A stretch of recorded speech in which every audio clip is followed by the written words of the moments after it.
Richard, on est aujourd'hui chez Alphabet à Québec, en fait, pour faire découvrir l'organisme aux gens. Ça existe depuis longtemps, Alphabet, hein? Alphabet existe depuis 28 ans maintenant. C'est un organisme, en fait, qui est né de la ruche Vanier, qui est un comité de citoyens qui existe depuis encore plus longtemps à Vanier. Il y avait des gens à la ruche qui partageaient cette difficulté-là avec la lecture et l'écriture. Ils ont décidé de former un groupe d'alphabétisation et de fil en aiguille, c'est devenu autonome au fil des ans.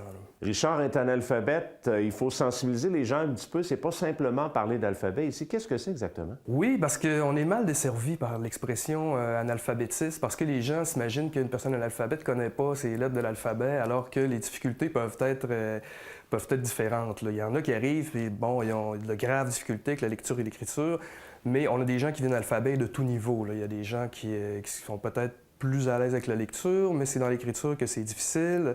Il y en a qui viennent pour faire une mise à niveau de leur français. Donc, l'idée, c'est de se pointer ici, de faire une rencontre d'accueil. On évalue le besoin, on évalue là où en est la personne, le niveau, et ensuite, on peut référer au bon groupe pour lui venir en aide. Là. Sans trop rentrer dans les détails de chiffres, il y a beaucoup de gens. En fait, ça touche beaucoup de gens, Alphabet. Est-ce qu'on peut donner un petit peu de statistiques?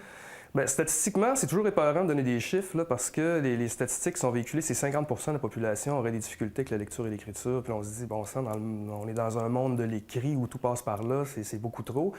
Mais de ce 50 %-là, tu as un 30 qu'on va appeler l'analphabète fonctionnel, quelqu'un qui est capable de lire le code, mais qui va avoir plus de difficultés à s'engager dans une lecture plus approfondie. La personne va lire le journal, va pouvoir te nommer qu'est-ce qu'il y a dans l'actualité, mais pour aller au fin fond de l'article, la personne n'est pas habituée, c'est-à-dire elle n'a pas pratiqué sa lecture, donc c'est une difficulté pour elle. Là. Et il reste un 20 que eux ont plus de graves difficultés que la lecture et l'écriture. Évidemment, Richard, tu n'es pas seul ici. Tu coordonnes Alphabet, mais il y a des gens qui travaillent avec toi, dont entre autres Manon, je pense, qui est enseignante. Oui, il y a Manon qui est enseignante. Il y a une autre enseignante aussi en informatique, Sonia. Donc, ça me permet de dire qu'ici, on donne, oui, des cours de lecture et d'écriture. En même temps, on donne aussi des cours d'initiation à l'informatique, donc se familiariser avec l'environnement Windows et Internet et le courrier électronique. On va justement aller rejoindre Manon, puis on revient tout de suite après. Manon, vous êtes enseignante ici avec l'équipe d'Alphabet. Vous étiez enseignante avant? Oui, j'enseignais au secteur jeune au premier cycle, donc secondaire 1, auprès d'élèves en difficulté d'apprentissage. Qu'est-ce qu'on apprend avec vous dans vos cours, en fait, ici? On apprend à lire et à écrire de façon générale, mais ça va plus loin que ça. On apprend à s'exprimer, on apprend à prendre sa place, à développer une confiance en soi également. Votre approche est quand même personnalisée. On voit que c'est des petits groupes, probablement, oui, oui, le maximum qu'on peut accueillir, c'est 9. Je vous dirais qu'en moyenne, on est entre 5 à 6 participants. On s'entraide et tout ça? Ah, absolument. Et ça, c'est vraiment beau.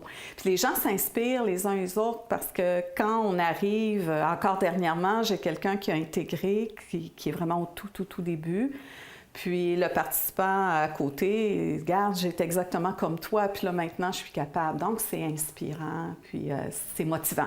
On peut sensibiliser les gens qui nous regardent présentement. C'est pas écrit dans notre visage qu'on sait pas lire. Absolument. Parfois, on travaille. Vous devez en avoir des anecdotes. Peut-être qu'on peut donner deux ou trois exemples. Un examen de la vue.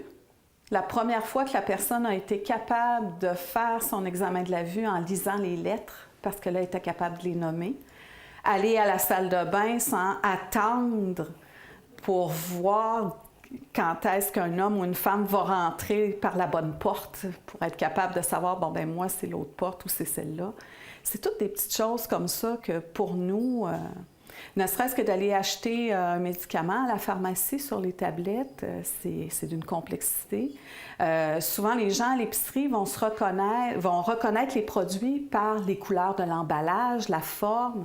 Mais on le sait, là, avec le marketing, ça change constamment. Ils viennent complètement perdus.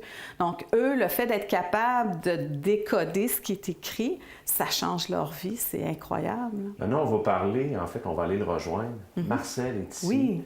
Il est dans une démarche depuis quand même quelques années. On va en reparler avec lui tantôt, mais Marcel, selon vous, qu'est-ce que ça lui a donné de venir ici, selon vous? Marcel, il a trouvé sa deuxième vocation dans la vie en venant ici. C'est vraiment un exemple de cheminement, à quel point que ça va tellement au-delà de la lecture et de l'écriture. On va aller le rejoindre. Merci beaucoup, Oui, Manon. ça fait plaisir. Marcel, comment vous avez découvert Alphabet? J'ai découvert Alphabet parce que mon médecin de famille m'en a parlé. puis à me conseiller de venir faire un tour chez Alphabet. Ça fait un petit bout de temps quand même que vous êtes ici, hein? Oui. Moi, je suis ici parce que j'ai fait une dépression importante. Puis là, ben, je suis venu apprendre à lire puis à écrire. Ça a changé votre vie, hein, il faut le dire.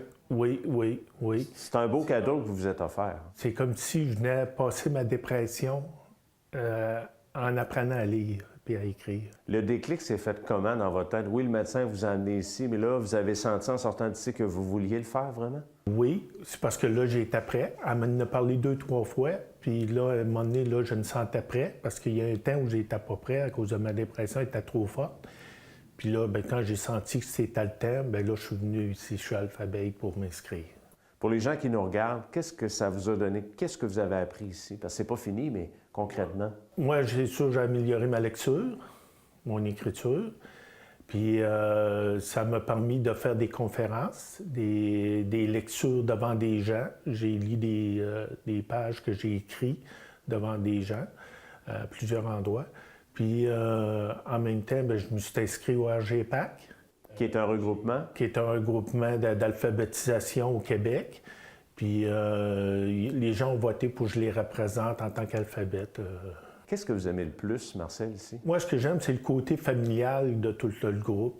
On est bien, tu sais, c'est d'une maison, puis on est bien entouré avec Manon. Les gens de l'extérieur, vos amis, la famille, qu'est-ce qu'ils disent de vous maintenant? Ah, bien, ils sont fiers, ils sont contents. Là. Ils voient que je fais quelque chose, là, parce que ce que j'ai fait, c'était pas facile. Fait que c'est comme aujourd'hui, bien, ce que je fais, ça m'aide à passer au travers. Merci, Marcel. Merci. Richard, en terminant, c'est important de rappeler aux gens qu'Alphabet s'adresse à une clientèle particulière, mais surtout les valeurs d'Alphabet. Qu'est-ce que sont ces valeurs-là? Ben oui, il faut en parler parce que c'est ce qu'on veut mettre de l'avant, là, tout le respect puis l'écoute qu'il y a ici. L'accueil est important parce que c'est une démarche qui est souvent liée avec un sentiment de honte. Les gens arrivent, se sentent mal de venir d'un centre d'alphabétisation. Alors nous, on garantit qu'on va faire un bel accueil aux gens pour qu'ils se sentent à l'aise. Dans un premier temps, c'est ça, on va évaluer le niveau avec la personne. Puis des fois, les gens se rendent compte qu'ils sont peut-être meilleurs qu'ils pensaient au départ. Donc, c'est accessible. On est à Québec. La clientèle, c'est la grande région de Québec? C'est Vanier et ses environs. Il y a 5 groupes d'alphabétisation dans la région de Québec. Là. Nous, on couvre Vanier et ses environs. Là. Et c'est gratuit, hein, il faut le dire, il faut le mentionner, c'est important. Oui, c'est gratuit, c'est financé par le gouvernement. Là. Donc, autant les cours d'informatique que les cours de lecture et d'écriture, c'est gratuit. On vous rejoint de quelle façon? On peut aller sur notre site Internet, on peut nous rejoindre via Facebook aussi ou nous appeler directement au 88 527 82 67. Richard, physiquement, vous êtes à Vanier. Sur quelle rue, quelle adresse concrètement? Au 235 rue Bocage, derrière les places Fleur de Lys. Merci, Richard. Merci à toi.